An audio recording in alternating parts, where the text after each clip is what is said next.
How many Americans eligible for nearly free medical care through Medicaid have not signed up for it?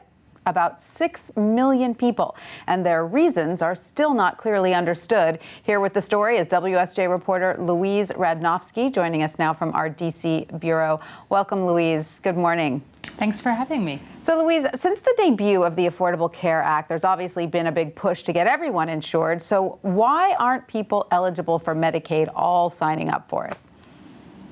Well, certainly a lot of people who are eligible for Medicaid have signed up for it in droves, but an equally large number to some people who haven't thought about it a lot, 6 million people, haven't. The reasons for this are poorly understood. It hasn't been an area of real sustained focus to date.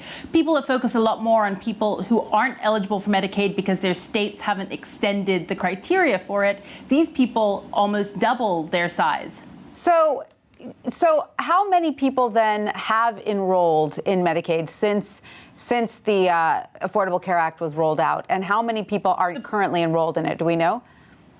The program is about 13 million people bigger than it was at a similar point in 2013 before the big changes of the ACA kicked in. There are around 71 million people in Medicaid right now. It's the single biggest source of health insurance in the United States. It's a program that many people haven't heard of or often confused with Medicare, which is the federal insurance program for the elderly. They were created in the same year, but they're different things. Right, two different things, of course. Now, I'm wondering if one of the problems with getting everyone to sign up is the fact that those who do qualify for Medicaid often get retroactive coverage when they get sick. So does that eliminate some of the urgency to sign up when you're healthy? It can do. For some people, they feel like they're doing just fine as they are. They're healthy. They don't need regular care. Any economic hardship that they're experiencing, they feel might be temporary. And so enrolling in Medicaid is considered to be something of a hassle, and something of a hassle for something that they don't need, especially since they can get into Medicaid at any point. That said, there are a huge number of the tally of the remaining uninsured in this country, and that's a number that is often used as a metric for judging the success of the Affordable Care Act. Sure. And how many Americans remain uninsured at this point?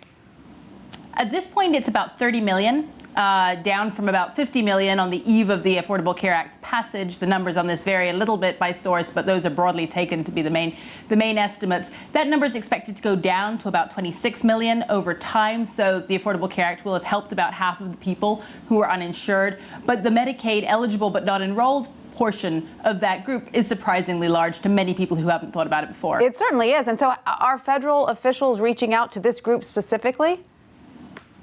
They are. Most of the attention to date has been focused on getting states to expand Medicaid in the first place, because there are about 3 million people who aren't eligible because that decision hasn't been taken. But again, this group is much bigger, and they haven't really received as much attention. There is a national campaign building on a campaign that had been aimed at children and their parents enrolling them, and there are some efforts, but they're not hugely funded. Right. All right. Well, we will see if that changes in the near future. Louise Radnofsky, thank you so much for that. Thank you.